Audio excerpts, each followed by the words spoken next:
ئارامگای میر مەحموودخانی دزڵیە لە ناوچەی هەورامان.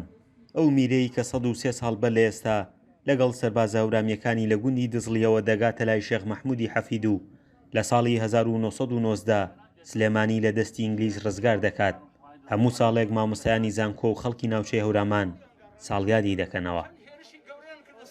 نەبەردەکانی دەربەند کەڵەوێ و بانیمەخان و بەڕاستی بازیان و ئەمانە شایدی بلیمەتی مەحموودخان و بەیانەکانی شێخ مەحموودی مەلیک حکومداریش ئەوە دوایە مەلەکی شێخ مەحموود ژمارە 1 و ژمارە 4 ئەوەی بیان خوێنێتەوە ئەزانێ ئەم مەردەکێ بوو ئەم پیاوە کێ بوو.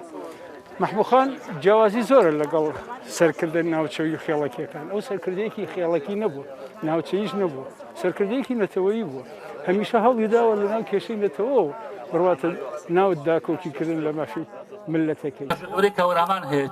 مامۆستایانی زانکۆ ساڵانە لە چەندین ڕوانگی جیاوازەوە مێژوو فەرمانڕەوایەتیەکەی هەڵدەسەنگێنن. بەرگریکردن لە کوردبوونی ومانەوەی فەرمانڕەوایەتیەکەی بەم جۆرە لەلایەن مامۆستایانی زانکۆوە باز دەکرێت.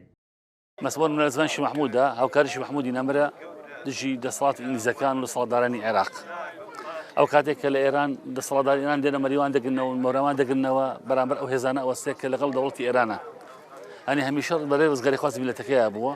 گوێی بۆ نەداوە بەرەشوی ئەڕوا، گوێی بۆ نەداوە چارن چی لە گوێی بۆ نەداوە چی لە زەوی و خاک و ئاوی خۆی دەئانێت. باس گوتم ئەسەم شوونێکە لێوەستاوین شوونێکی بەرزە بەڕاستی هەموومان مەراحەداتێن سەرەوە. دەوەرەوە سەرکەوە بۆستە چای سوورێن بڕۆ ئەودیۆ بڕۆ دزلی بڕۆ خۆ بۆ دزلی. لەگەڵ ئەوەی میر مەحموودخان سلێمانی ڕزگار کردووە، بەڵام لە شارەکەدا ناوی میر مەحموودخان لە هیچ پارک و شوێنێکی گشتی نەنراوە. سەرۆکی ئەنجومەنی پارێزگای سلێمانی دەڵێ چاوەڕێ بن کە شوێنێکی شایستە دەکەین بە ناویەوە. ساڵ کە بەشدار بوون لە مەراسیمە دوایی کە گوێم لە گلەیەکەیان بوو ڕاستەوخۆ لێرەوە پەیوەندیم کرد بە ڕێز خاتووی لەیلا عومەر سەرۆکی شارەوانی سلێمانی و سەرۆکی ئەنجومەنی شارەوانی سلێمانی داوام لێ کرد کامە من لەو مەراسیمە بەشدار و گلەیەکی وا هەیە لە سلێمانی کە سلێمانی ڕزگار کردو و هیچ شوێنێک لە سلێمانی بە ناویەوە نییە.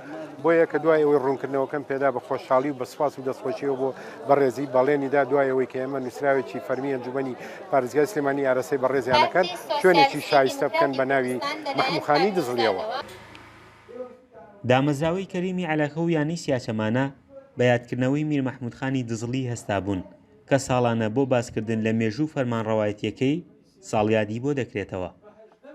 دامەزراوەی کەریمی عەلاکە ئەو دامەزراوەیە کە خۆبەخش لە هەر کوێیەکی کوردستان و ئەو دنیاە کورد پێویستی بێ ئێمە لەوێین ئەمەکدارە بین بۆ مێژوومان بۆ پێشمەرگەمان بۆ شەروانمان بۆ گەریلامان لە هەر کوێ پێویست بکە بە کورد بۆ خزمەت ئێمە لەوێ خزمەکاری گەل و نیشتیمانمان ئەبین.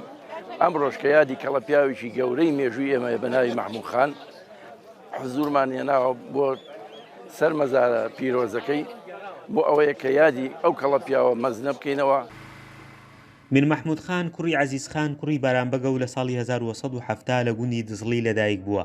بە پاڵەوانی شۆڕشەکانی شێخ مەحموود دادەنرێت. سنووری حکومڕانی بەشێک لە ئێران و عێراق بووە بە پێی نەخشەی ئێستا.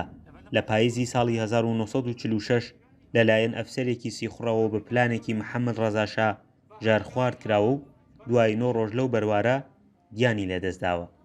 فەرحان هەورامانی، دەنگی ئەمریکا، هەورامان.